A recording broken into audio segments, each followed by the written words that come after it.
Steve Lutz, Oklahoma State. When we talk about BYU going with the best assistant coach in the NBA, we talk about West Virginia going with Darian DeVries, who's been at 2 schools the last 24 years. Now, Steve Lutz comes into Oklahoma State, who's been at 2 schools the last 3 years. But my goodness, Isaac, he has made the NCAA tournament all 3 of those years.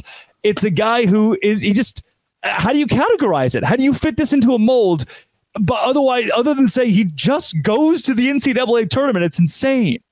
Yeah, I mean, clearly Steve Lutz is a winner. Now, what's interesting is he's kind of a flip of what we talked about with Darren DeVries, because he's been all over the place. Incarnate Word, a community college, Stephen F. Austin, SMU, Creighton, Purdue, and then now, finally, that's 1995 all the way through 2021 as an assistant, Drake. And so it's not like he's a young whippersnapper. This is a dude who has put in his years as a coach, doing all the grunt work. And then when he finally gets his shot at Texas A&M Corpus Christi 3 seasons ago, Southland Conference, man. I mean, like, what are we doing here?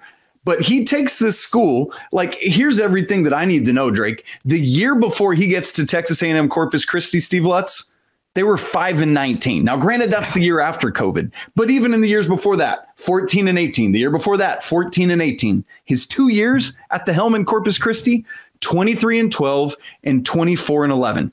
Yeah. That is all you need to know, because I know sometimes there is the luck of winning your conference tournament. And so there is something of a small sample size statistical anomaly to winning 3 straight conference tournaments to do it.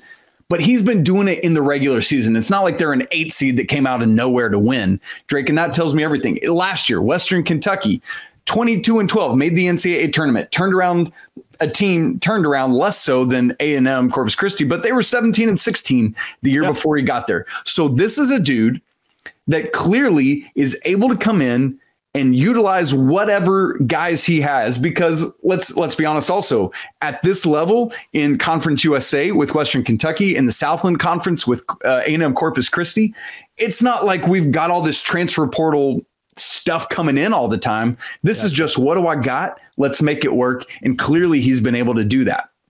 I think, again, Eric Musselman's the great example of the guy who's bounced around. And that there just is no comparison to a guy like Lutz, who worked his way to where he is.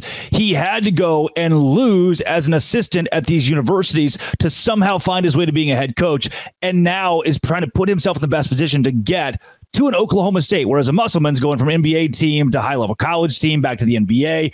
That's a bounce chasing something else. This guy has chased a job like Oklahoma State. Can you trust that Lutz will put more than 1 or 2 years of work into Stillwater, or is that kind of a crapshoot? No, I think he's there for a good while, unless it's just falls flat on its belly. I've never used that phrase before. Don't know where it came from, but I'm into it. You know, whatever's normal, do the opposite. Great, I like it. That's great. But with Lutz, this is a guy that has been working for this opportunity. Let me put it in these terms. I'm a big Braves fan. And Brian Snitker is the Braves manager. He has been part of the Braves organization at the minor league level for literally 4 decades, 40 years, lifer, a grunt work kind of guy. And then now that he's had this opportunity to be the manager of the big club, he's taken every advantage of it, and the Braves are rolling.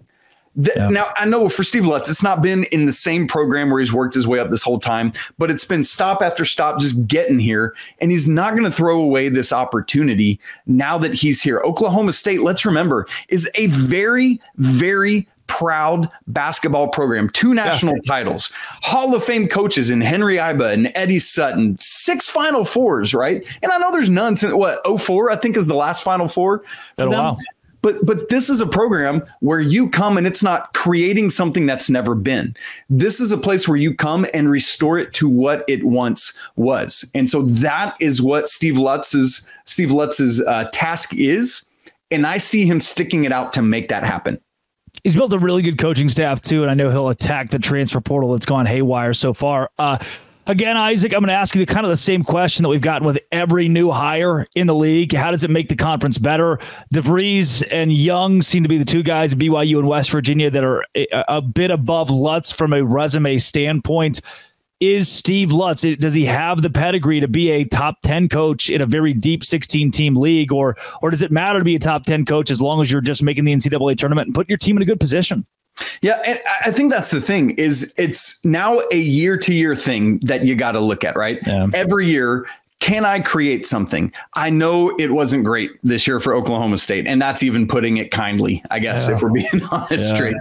But yes, he's got the capability. A guy who's come into not great situations, which this is. I mean, he's 4 of his top 6 scorers from, or not his, but Oklahoma State's top 6 scorers from last year are transferring out. The other 2 that aren't those guys that are transferring out is Bryce Thompson, who got hurt and only played 18 games. And another player I can't even think of right now who's out of eligibility. Exactly. Great point. Right. So but in a way, kind of in the way that John Calipari right now is sitting in Fayetteville, Arkansas, smiling because he's got a complete blank slate to work with. Correct. You get to do it your own way. And there's something nice about that. Now, of course, his hiring was announced on April Fool's Day. And so it's like, great, what a day to start. But let's make it happen. Who can I get in? Who are my guys? What are we going to do? Let's make this ours. Let's put our DNA and our fingerprints all over this Oklahoma State program and return it to the glory that it should have.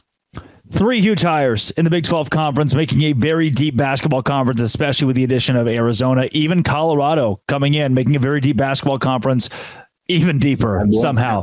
And that's right?